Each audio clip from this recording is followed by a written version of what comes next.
Aujourd'hui, nous parlerons du signalement arrêt de travail en DSN. Pourquoi l'utiliser et quand l'utiliser? On verra les étapes de la saisie, mais en fonction de votre logiciel, cela peut être différent chez vous.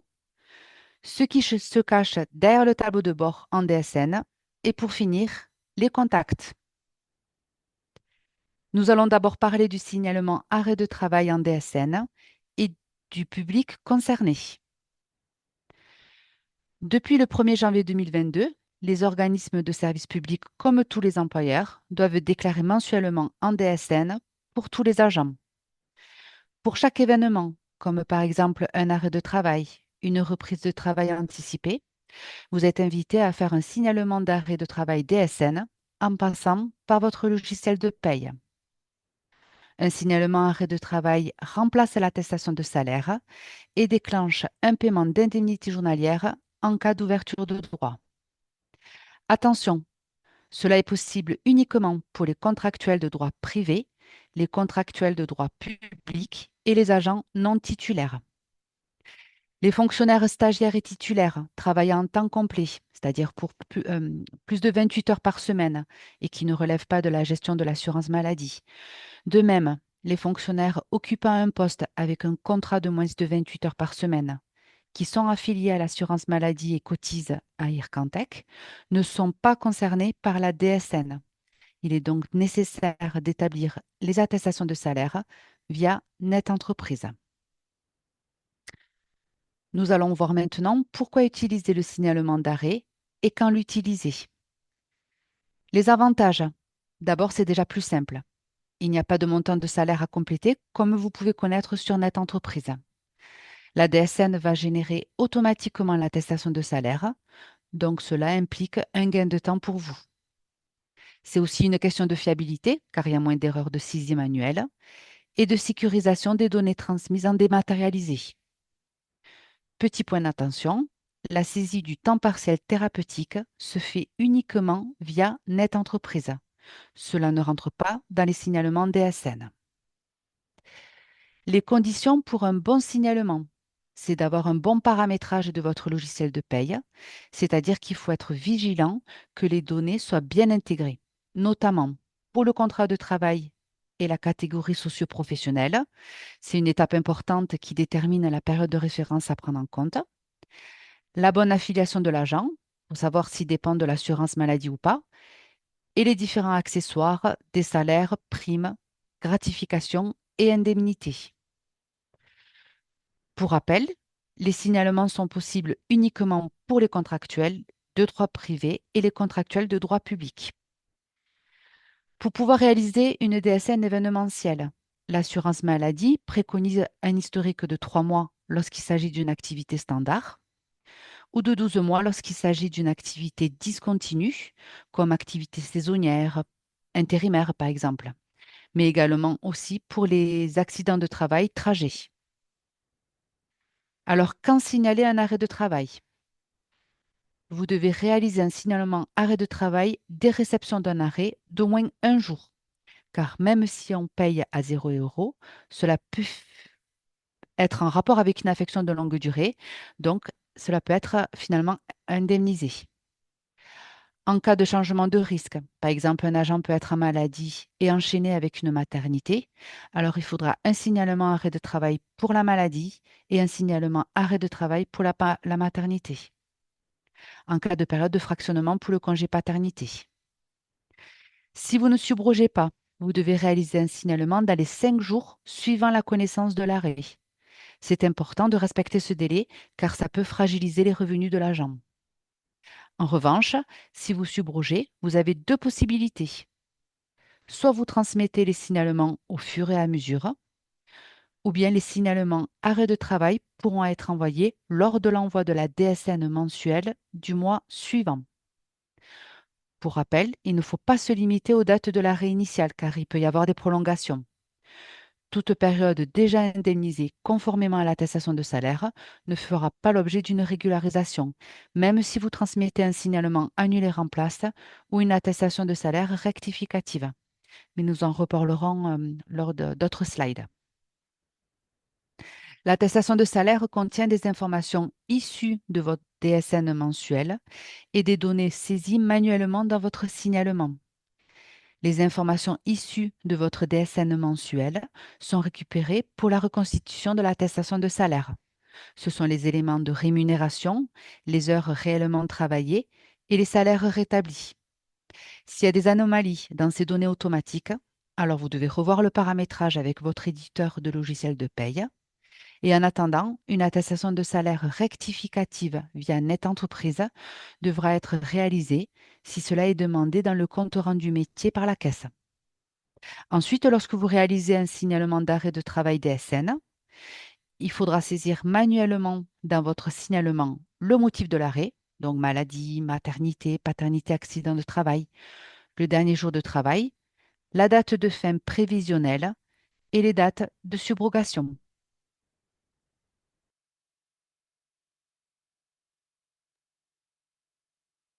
Merci Alexia. Je continue avec la partie 3, les étapes de votre saisie. Alors, comme vous le montrez Alexia, l'attestation de salaire contient des informations issues de vos DSN mensuels avec les différents blocs et les données saisies manuellement dans votre signalement. Donc, quelles sont-elles? Il y a 3 étapes. Alors, première étape, le motif de l'arrêt, maladie, maternité, paternité, accident du travail, maladie professionnelle avec les différents codes correspondants, hein, 01, 02, etc. Cette image est donnée à titre d'exemple parce que l'ergonomie et les intitulés peuvent varier selon les logiciels de paie. Ensuite, la saisie de la date de début de l'arrêt qui implique la saisie de la date de dernier jour de travail, le fameux DJT. Votre agent n'a pas travaillé le jour de l'arrêt, le dernier jour de l'arrêt et la veille de l'arrêt. Votre agent a travaillé le jour de l'arrêt, le dernier jour travaillé et le jour de l'arrêt. Pour faire un focus sur ces 2 principaux cas, voici 2 exemples. Le dernier jour travaillé est une information importante qui nous permet de bien identifier quel arrêt concerne votre signalement. 2 règles existent aujourd'hui pour le DJT. Soit votre agent n'a pas travaillé le jour de son arrêt de travail à la veille de la prescription. Ici, dans le cas numéro 1, arrêt de travail le 26 juin, le DJT sera fixé au dimanche 25, même si l'agent ne travaille pas le week-end et a travaillé jusqu'au vendredi. Soit votre agent a travaillé le jour de son arrêt, alors son DJT se situera le même jour. Ici, date du dernier jour travaillé et de l'arrêt fixée au lundi 26 juin. On vous rappelle que toute journée de travail commencée, même pour un temps de travail de 15 minutes, n'est pas indemnisable par la CPAM. Dans le cas numéro 2, à chaque changement de risque, un nouveau signalement d'arrêt de travail DSN. Et si pas de reprise d'activité entre les arrêts, eh bien le DJT reste le même, c'est-à-dire, dans cet exemple, le 14 mai. Pour l'accident du travail ou de trajet, une particularité, dans l'exemple, il y a 2 situations possibles. Donc dans le cas numéro 1, l'accident a eu lieu le 12 juin. Soit l'arrêt démarre, le jour de l'accident, comme l'agent était sur site lors de l'accident, le DJT sera le jour de l'accident, soit le 12 juin. Soit, l'arrêt démarre après le jour, de l'accident, comme dans le cas numéro 2, ici le 14 juin. Le DJT sera alors la veille, c'est-à-dire le 13 juin. Avant de faire, le signalement DSN AT-MP, n'oubliez pas de faire la déclaration d'accident du travail dans les 48 heures via netentreprise.fr. Pour le risque paternité, la durée du congé paternité est de 25 jours pour un enfant, plus 3 jours de congé de naissance employeur. Ce congé est fractionnable en 3 périodes. La première période obligatoire des 3 jours du congé de naissance avec les 4 premiers jours indemnisés par l'assurance maladie obligatoirement accolés. Une deuxième période possible de minimum 5 jours et une troisième période possible de 16 jours maximum. Les 25 jours sont à prendre dans les 6 mois qui suivent la naissance de l'enfant, en une seule fois ou sur 2 ou 3 périodes maximum. Le DJT en paternité, c'est la veille des 4 jours indemnisés par l'assurance maladie, soit le dernier jour du congé de naissance employeur. Le début du congé de naissance commence le jour de la naissance ou le premier jour ouvrable qui suit la naissance. Vous voyez ici la distinction entre les jours ouvrables et les jours calendaires. Les jours ouvrables, ce sont les jours hors dimanche et jours fériés, à ne pas confondre avec les jours calendaires.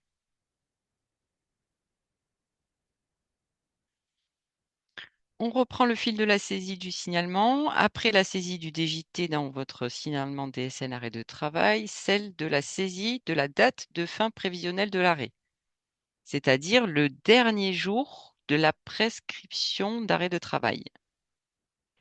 Si vous recevez une prolongation, c'est à cet endroit qu'il faudra venir modifier la date de fin prévisionnelle, mais pour autant, vous ne réalisez surtout pas un nouveau signalement. Ici, un focus sur la reprise de travail, qui en aucun cas ne doit faire l'objet d'un signalement d'événement.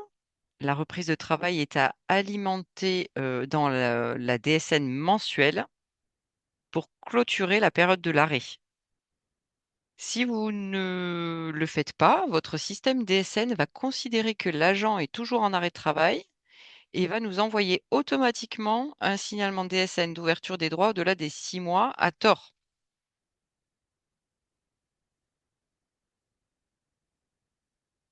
La dernière étape de la saisie du signalement, ce sont les dates de subrogation si vous la demandez. Vous devez indiquer les dates maximales de votre code général de la fonction publique en fonction du statut de l'agent. Il se peut que ces dates soient pré-remplies dans votre logiciel de paye, auquel cas vous n'avez pas à les saisir. Et enfin, la reprise de travail anticipée, c'est-à-dire avant le dernier jour de la prescription médicale, est un signalement d'événement à part entière, différent du signalement d'arrêt de travail.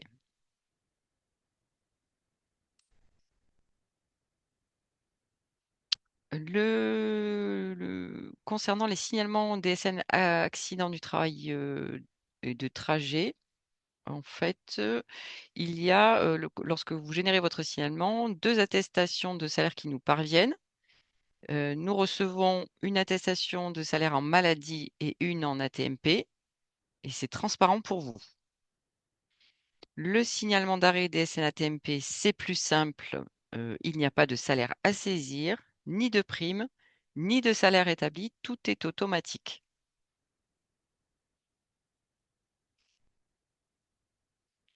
Pour le signalement DSN congé paternité, c'est la même chose, c'est beaucoup plus simple et plus rapide. Le signalement DSN paternité récupère l'ensemble des informations nécessaires dans vos DSN mensuels concernant les salaires et les périodes de congé paternité. Tout est automatique. Un signalement de DSN est à réaliser pour chaque période de fractionnement dans l'ordre chronologique. Thomas nous expliquera dans la 4e partie comment utiliser le tableau de bord DSN pour vous assurer de la bonne réception et du paiement par la CPAM.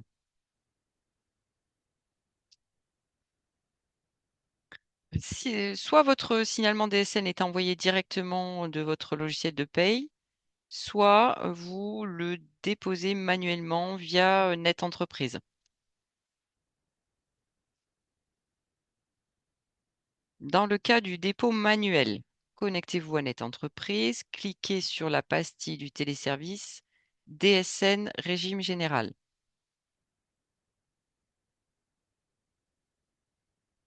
Après avoir coché signalement d'événement, faites parcourir pour aller sélectionner votre fichier, puis cliquez sur Envoyer. Le signalement d'arrêt remplace l'attestation de salaire via netentreprise.fr. Attention à ne pas faire de doublons. L'attestation de salaire sur NetEntreprise est à envoyer uniquement sur demande de la CPM. J'en profite pour rappeler ici que pour un bon traitement de vos déclarations, il est important de les envoyer de façon chronologique dans l'ordre de réception des arrêts de travail. Pour corriger une erreur en DSN, il est possible dans certains cas de faire un signalement annulaire en place. Il faut réaliser une annulaire en place avant l'envoi de la DSN mensuelle du mois suivant, dans le cas d'une modification portée sur les éléments de date ou les éléments saisis lors du signalement d'événement. Si, par exemple, l'anomalie concerne des éléments de salaire, ce sont des données hors signalement d'événement et là, donc l'annulaire en place, en DSN n'est pas possible. Il faut alors passer par une attestation rectificative sur NetEntreprise et en parallèle contacter votre éditeur de logiciel, pour, corriger les erreurs.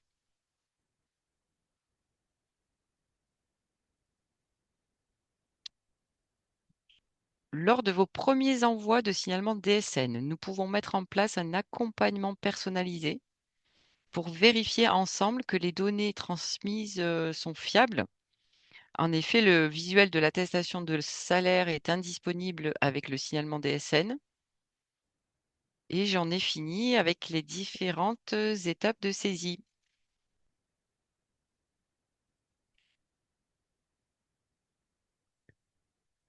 Nous allons maintenant découvrir ensemble le tableau de bord DSN. Le tableau de bord est accessible via netentreprise.fr en cliquant sur la vignette DSN régime général.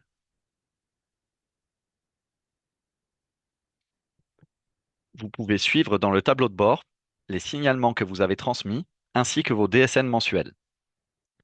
C'est un élément essentiel pour s'assurer de la bonne transmission de vos déclarations. Une précision importante, les informations de suivi du tableau de bord peuvent aussi être présentes dans votre logiciel de paye. Cependant, selon votre logiciel, elles peuvent être le reflet exact du tableau de bord ou alors être incomplètes et omettre certaines anomalies. Il convient donc de vérifier lors de vos premiers signalements si les informations coïncident et si vous pouvez vous fier à votre logiciel pour le suivi de vos envois.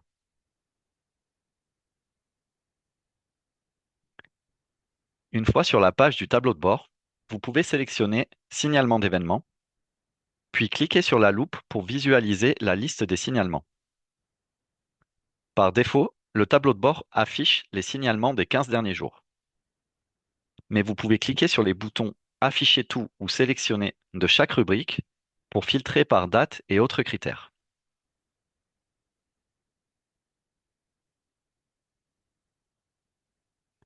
Une fois vos signalements affichés, vous pouvez cliquer sur la seconde loupe du signalement recherché pour en afficher le détail.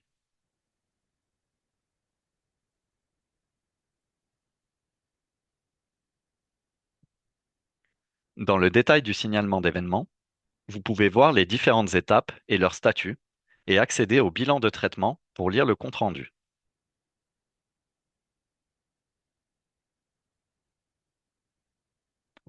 Dans le bilan de traitement, vous verrez les notifications quand des corrections sont nécessaires pour la réussite de votre signalement ou le paiement des indemnités journalières.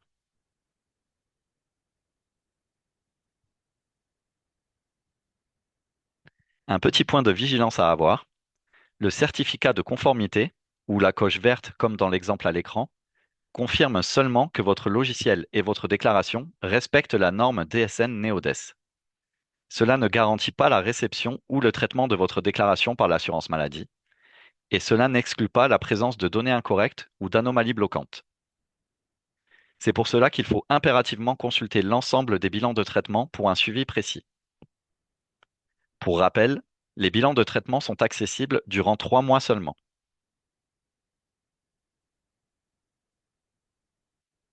Il existe 3 types de bilans: OK, KO et ANO pour anomalie. Le bilan OK signifie que votre attestation de salaire a été réceptionnée par l'assurance maladie. Vous recevez donc par mail un compte-rendu métier valide ou en cours de traitement, et cela signifie que vous n'avez pas d'action à mener. Cependant, il est possible que votre agent en arrêt de travail doive encore nous fournir des pièces pour le traitement du dossier. Dans le cas d'un bilan KO, l'assurance maladie a bien réceptionné votre attestation. Cependant, vous recevez un compte-rendu invalide vous informant de l'anomalie et de quelle action est attendue de votre part. Si vous visualisez un bilan ANO, cela signifie qu'il y a une anomalie bloquante sur votre signalement. L'assurance maladie n'a donc pas reçu votre attestation et vous ne recevrez donc pas de compte-rendu métier. Un message apparaît vous informant de l'anomalie rencontrée et de l'action nécessaire.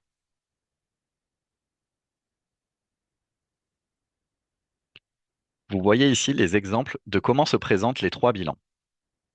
Le bilan OK, avec le compte-rendu métier automatique ou laissé par un agent CPAM, par exemple, paiement de l'arrêt de travail.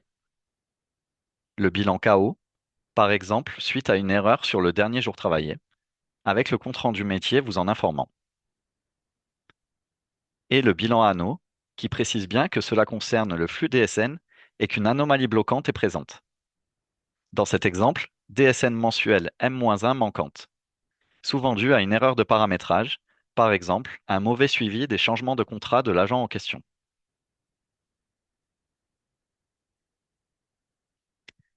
Concrètement, qu'est-ce qui est attendu de votre part dans le cas d'un bilan KO? Vous devez nous transmettre une attestation rectificative. Si l'anomalie porte sur le risque, comme maladie ou maternité par exemple, sur le DJT ou la subrogation, vous pouvez nous transmettre un nouveau signalement arrêt de travail en DSN, annulé en place. Cependant, si l'anomalie concerne les salaires ou les primes, vous devez saisir une attestation de salaire rectificative sur Net Entreprise dans l'attente de la correction en DSN. Dans le cas d'un bilan anneau, vous devez nous transmettre une nouvelle attestation de salaire. Puisque ces anomalies sont le plus souvent liées à un problème de paramétrage, vous devez saisir une attestation sur Net Entreprise en attendant de revoir le paramétrage avec votre éditeur de logiciel.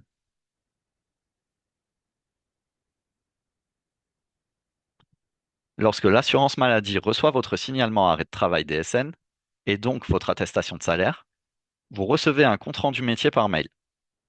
Il existe 3 types de compte-rendus qui correspondent au bilan OK et KO. Le compte-rendu valide, le compte-rendu en cours de traitement et le compte-rendu invalide.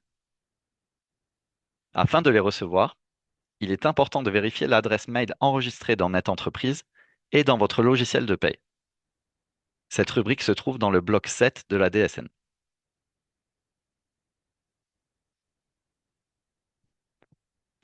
Si vous pratiquez la subrogation, vous pouvez suivre le paiement de vos IJ avec le service Bordereau de paiement des indemnités journalières, ou BPIJ.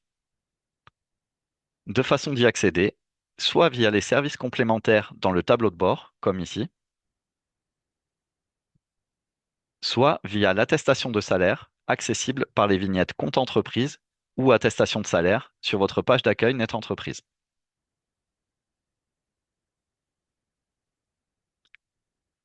Un petit focus sur les erreurs les plus fréquentes à l'origine des comptes rendus invalides et bilan KO.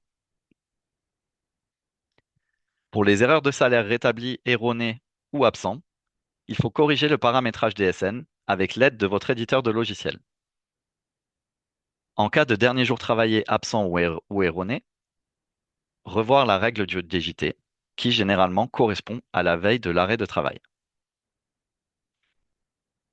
Si vous avez une notification d'attestation d'arrêt de plus de 6 mois envoyée à tort, c'est sans doute que vous n'avez pas alimenté la date de reprise effective de l'arrêt de travail dans votre logiciel de paye. Et enfin, les attestations envoyées en double. Si vous avez déjà effectué un signalement d'arrêt en DSN, il est inutile de saisir une attestation de salaire sur Net Entreprise, sauf si la CPAM vous le demande.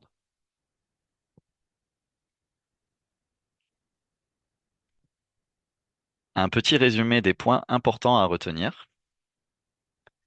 Vous devez signaler tout arrêt à chaque changement de risque et à chaque changement de période, par exemple pour le congé paternité. Vérifiez le bon paramétrage de votre logiciel avec l'aide de votre éditeur si besoin. En DSN, vous saisissez uniquement le motif de l'arrêt, le dernier jour travaillé, la date de fin prévisionnelle et les dates de subrogation. Pensez à suivre vos envois en vérifiant le tableau de bord DSN et consultez les comptes rendus métiers transmis par mail et corrigez les erreurs si nécessaire.